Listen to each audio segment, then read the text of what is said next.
La Catedral fue una prisión ubicada en Envigado, Antioquia, Colombia, en lo más empinado de la montaña, a unos 7.000 pies de altura sobre el nivel del mar.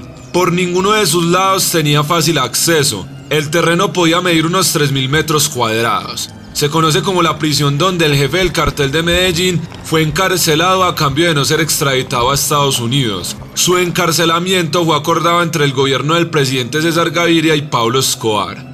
Más adelante se descubrió que estaba lleno de lujos y que, aparte, Escobar continuó delinquiendo y dirigiendo su cartel desde dentro de la catedral hasta su fuga de la prisión.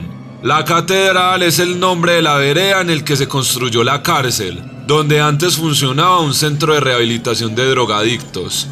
Antes de su entrega, Pablo Escobar se encontró con el Monseñor Darío Castrillón. Se saludaron, le dio la bendición y se alegró de verlo. De hecho, eran muy buenos amigos. Pablo le comenta que quería entregarse a la justicia, pero que el gobierno le diera las garantías mínimas, que lo importante era acabar con esa guerra con el Estado, que tantas vidas habría cobrado. Pablo sabía que el monseñor era una persona clave para llevar esa información al presidente Gaviria, ya que eran muy cercanos. Se trataba de varias normas, que además de su entrega voluntaria, permitiría rebajas de pena por colaboración y confesión. El monseñor se mostró dispuesto a ayudarlo, pero Pablo era claro que su entrega no solo traería tranquilidad al país, sino principalmente a su familia.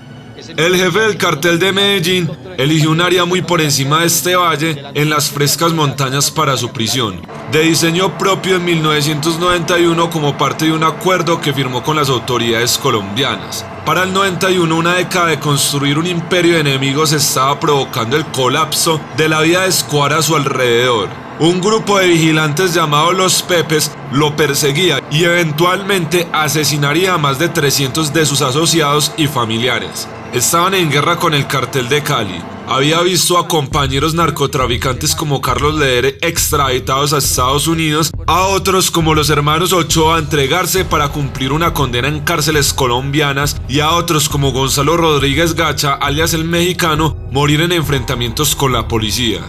6 meses de negociaciones secretas llevaron a un acuerdo con el gobierno colombiano. Escobar iría a la cárcel, sin embargo, la prisión se construiría según sus especificaciones en 3 hectáreas de tierra que había comprado en preparación de un posible acuerdo con el Estado. Como parte del arreglo, también tendría derecho a elegir a sus guardias. Siempre muy cerca de su familia, la ubicación le permitió tener una línea de visión directa a la casa de su familia y montó un telescopio para ver a su hija mientras hablaba con ella por teléfono, además de tener dominio visual de todo lo que se movía dentro de la catedral. Entrar en prisión no solo le dio a Escobar protección de posibles asesinos, sino también de lo que más temía, la extradición a Estados Unidos. Temía un sistema en el que no se pudiera sobornar fácilmente a los guardias y jueces de las prisiones. Uno de sus lemas era: mejor una tumba en Colombia que una celda en Estados Unidos. A cambio, Colombia tendría a Escobar en prisión por 7 años y se libraría de un dolor de cabeza y vergüenza nacional, aunque solo sea temporalmente.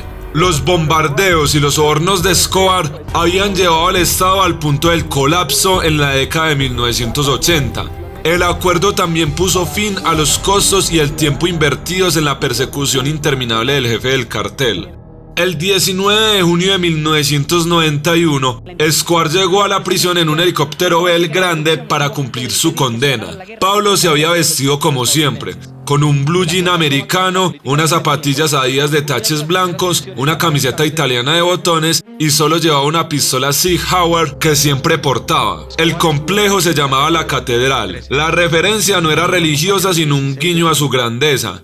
Extraoficialmente se llamaba Club Medellín o Hotel Escobar. Sería una descripción más adecuada para esa prisión. Los diseños de Escobar incluían un baño con jacuzzi y un dormitorio que tenía una cama circular giratoria. El recinto incluía una cancha de fútbol, una discoteca, una casa de muñecas para su hija y su propio bar. Contaba con teléfonos celulares, radiotransmisores y una máquina de fax que le permitiría continuar con el negocio, que en su apogeo le reportaba a su cartel $60 millones diarios y supervisaba el control de hasta el 80% de la cocaína enviada a Estados Unidos.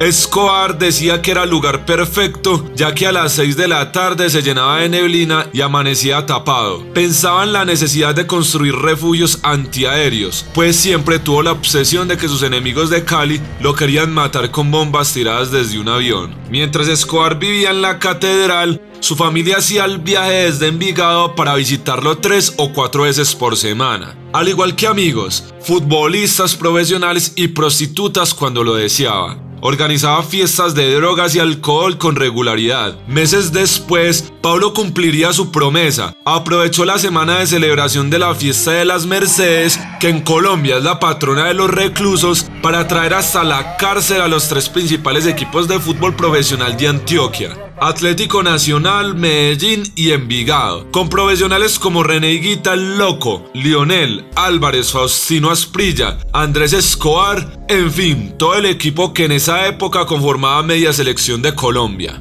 La idea era jugar un partido contra ellos, partidos que duraban de 3 a 4 horas sin descanso. Pablo y los suyos siempre utilizan el uniforme de la selección alemana. En el equipo estaban Popeye, Angelito, Misel y Mugre, algunos que otros guardas. Pablo era muy bueno para pegarle al balón. No perdieron con ninguno. Con Atlético Nacional quedaron empate 5-5 y se fue a penales. Higuita los ayudó con la victoria dejándose meter el gol. Después vendrían las fotos de los niños y familiares con los jugadores que eran sus ídolos. Aunque para ellos era un gran honor tener a gente tan importante y reconocida en la catedral y jugar contra ellos, también para los clubes era un honor tener la posibilidad de jugar un partido de fútbol nada más y nada menos que contra el Cartel de Medellín, comandado por Pablo Escobar. Todas estas actividades contaban con la autorización del IMPEC, que es la máxima autoridad del gobierno en las cárceles.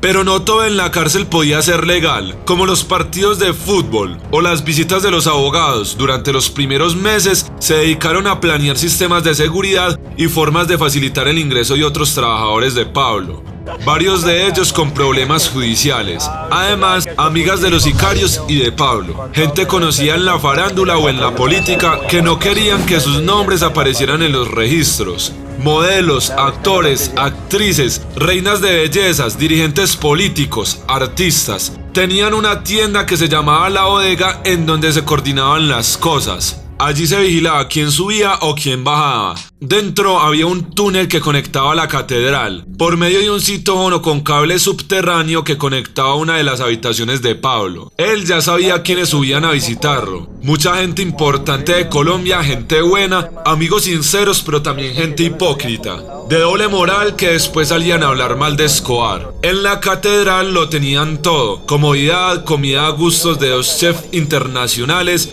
visitas en cualquier momento, familias, comunicaciones, diversión, deporte, seguridad, protección, personal, armas y dinero. Llegaba todo tipo de correspondencia de todo el planeta. Pablo contrataba a un muchacho para que le leyera todas las cartas que enviaran. Llegaba correo de Japón, Taiwán, Hong Kong, Singapur, Checoslovaquia, Cuba, Polonia, Francia y de todas partes del mundo. Esa parte del tiempo fue utilizada en los procesos judiciales y en los arreglos con la justicia. Había contratado un pool de casi 30 abogados para su defensa y la de sus aliados. En el tiempo de la catedral, Pablo cumplió sus 42 años y su madre le regaló 2 gorros rusos, hechos en pura lana, que se los había traído desde Rusia en un paseo que Pablo le había regalado de cumpleaños. Desde ese momento ese gorro fue inseparable en la catedral. Pasado el tiempo, a Pablo le avisaron por el citófono que venían subiendo 3 camiones del ejército. Más tarde subieron el viceministro de Justicia y el director de prisiones, que era el coronel Navas. Cuando llegaron, preguntaron de una vez por Pablo. Explicaron que traían instrucciones del presidente para que se permitiera el ingreso del ejército para hacer una requisa general de todas las habitaciones. Pablo inmediatamente dijo que tenía un compromiso con el gobierno de Gaviria y a esa cárcel no entra ni la policía ni el ejército. Como propuesta les dijo que entraran desarmados, pero el presidente insistió en que entraran armados. Pablo no aceptó y dijo que si entraba se hacían matar todos. El gobierno cometió errores al traer gente de Bogotá en aviones Hércules, que habían partido del aeropuerto militar Catam y de la base Palanquero de Puerto Salgar. El error fue traer gente que no conocía la zona. Al día siguiente en la mañana, un general amigo de Pablo le confirmó que el ejército iba a entrar a capturarlo para extraditarlo o matarlo. Así fue que para su seguridad tuvo la obligación de dejar retenidos al coronel y al viceministro. Roberto y Pablo ya habían planeado un plan de emergencia, un lugar donde no estaba custodiado y donde habían guardado una cizalla capaz de cortar alambres de gran calibre. Roberto empezó a cortar la malla de 1 metro de ancho y la dejó lista para la fuga. Regresó a la habitación, tomaron a los rehenes custodiados por Popeye y los dejaron en una de las habitaciones. Roberto antes había ideado un plan. Se ideó un sistema que le permitiera tener el control de encendido de la catedral, unos switches que instaló en sitios estratégicos. Activó los switches e inmediato toda la cárcel quedó en tinieblas. Varios cargaban radiotransmisores pendientes de la noticia y a la hora para la fuga. Pablo comenzó a reunir la gente. Ya eran los últimos minutos que le quedaban de existencia en la tristemente célebre cárcel La Catedral. La idea era que salieran uno por uno en intervalos de 5 minutos para no despertar sospechas. Iniciaron a salir por el orificio que hizo Roberto. Entre la oscuridad, la neblina y la lluvia, esto dificultaba la visión de los soldados que permanecían a unos 80 metros de la malla. Roberto y Pablo fueron los últimos en salir, darle la cara a los rehenes para que no sospecharan del escape. Eran las 2 de la mañana en una neblina espesa. Empiezan a bajar entre las montañas rocosas, una huida lenta con dificultades de respirar, bosque espeso, oscuro y mojado. Continuando con la fuga, la fuerte brisa se llevaba la tiniebla y la visibilidad les iba mejorando. A las 5 de la mañana llegaron a las primeras casas del sector de Envigado. A unos metros estaba la finca de Memo, un amigo de Pablo, donde pudieron descansar, bañarse y comer. Luego de días se fueron para otra finca de Chepe Volqueta, otro empleado de Pablo. Ahí todos gritaron ¡Viva la libertad! La fuga de Escobar fue una vergüenza nacional para Colombia, que se dirigió a los Estados Unidos en busca de ayuda para organizar una persecución masiva para él. Los miembros de las fuerzas deltas de los Estados Unidos y los EAL de la Armada se unieron a una unidad de operaciones especiales de 600 miembros de la Policía Nacional de Colombia, conocida como el Bloque de Búsqueda para cazar a Pablo. Los Pepes se sumaron también a la persecución y fueron alimentados por el Bloque de Búsqueda para llevar a cabo ejecuciones extrajudiciales. Como muchas de las otras propiedades que pertenecieron a Escobar y que aún salpican el paisaje urbano de Medellín, la catedral estuvo vacía durante muchos años mientras la ciudad la ignoraba. Se despojaron bañeras, tuberías, tejas y techos. Muchas de las viviendas del barrio El Salado de Envigado están hechas con materiales de construcción de la prisión.